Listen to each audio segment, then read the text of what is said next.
हम सबको खरगोश और कछुआ की कहानी पता है। खरगोश अपनी तेज रफ्तार में दौड़ा और बीच रास्ते में आराम करने लगा। उसने सोचा कि कछुआ तो बहुत पीछे है, इसलिए थोड़ी देर सोने के कोई नुकसान नहीं। लेकिन कछुआ अपनी धीमी और निरंतर चाल से चलता रहा और अंत में दौड़ जीत गया। लेकिन यह कहानी यहीं खत्म नहीं होती है। चलिए इसके आगे की कहानी जानते हैं। कछुए और खरगोश के बीच यह मुकाबला जंगल में चर्चा का विषय बन गया। खरगोश अपनी हार से बहुत शर्मिंदा था। उसने फैसला किया कि वह अपनी गलती को सुधारकर कछुए को फिर से चुनौती देगा, और वही हुआ। एक नए दौड़ की तैयारी हुआ। खरगोश ने इस बार अपनी गलती से सबक लिया। उसने कछुए से माफ़ी मांगी और कहा, तुमने मुझे सिखाया कि घमंड और आलस्य से कुछ नहीं मिलता, लेकिन मैं फिर से एक दौड़ करना चाहता हूँ। क्या तुम तैयार हो? कछुआ मुस्कुराया और चुनौती स्वीकार कर ली। दौड़ की तारीख तय की गई और इस बार दोनों ने बेहतर तैयारी की। खरगोश ने अपनी रफ्तार पर ध्यान दिया, लेकिन इस बार वह कोई रुकावट नहीं चाहता था। उसने तय किया कि वह बिना रुके दौड़ेगा। दूसरी ओर कछुआ भी जानता था कि खरगोश ने अपनी गलती से सीखा है, इसलिए उसने भी अपनी रणनीति पर काम किया। दौड़ शुरू हुई।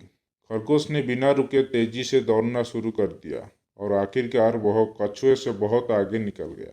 कछुआ अपनी धीमी गति से चलता रहा। इस बार खरगोश ने कोई आराम नहीं किया और दौड़ जीत गया। कछुआ ने हार को विनम्रता से स्वीकार किया और कहा, तुमने दिखा दिया कि गलती सुधार कर जीत हासिल की जा सकती है।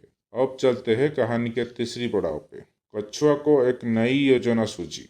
उसने खरगोश को फिर से चुनौती दी, लेकिन इस बार कहा कि दौड़ का रास्ता बदल कर जंगल के ऐसे हिस्से में ले जाया जाए जहां नदी भी हो। नई दौड़ शुरू हुई। खरगोश दौड़ में तेज था, लेकिन जब नदी आई तो वह परेशान हो गया।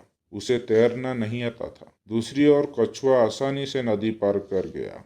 कछुए ने इस दौड़ को जीत ली। इस अनुभव से दोनों ने सीखा कि हर किसी की अपनी ताकत और कमजोरियां होती है। खरगोश ने सुझाव दिया, क्यों ना हम अगली बार मिलकर दौड़ पूरी करें। मैं जमीन पर तेज दौड़ूंगा और तुम नदी में तेजी से तैरोगे। कछुआ सहमत हो गया। अब दोनों ने मिलकर टीम बनाई। दौड़ में जहां खरगोश तेज दौड़ा, वहीं कछुए ने नदी पार करने में मदद की। दोनों ने साथ मिलकर जीत हासिल की। जैसा कि आप लोगों ने देखा, इस कहानी के विस्तार से हमें कई नई सीख मिलती है। पहला, गलती से सीखना। खरगोश ने अपनी पिछली गलती से सबक लिया और अपनी आदत में सुधार किया। दूसरा, रणनीति का महत्व। कछुआ ने नई चुनौती पेश की और अपनी ताकत का इस्तेमाल किया।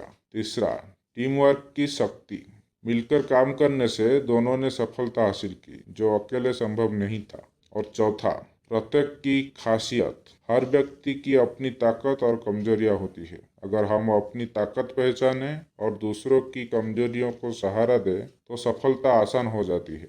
यह कहानी हमें यह भी सिखाती है कि जीवन में प्रतिस्पर्धा से ज़्यादा सहयोग महत्वपूर्ण है। जब हम एक दूसरे के साथ मिलकर काम करते हैं तो हम न केवल अपने लक्ष्यों को हासिल कर सकते हैं, बल्कि रास्ते में नई चीज़ें भी सीख सकते हैं।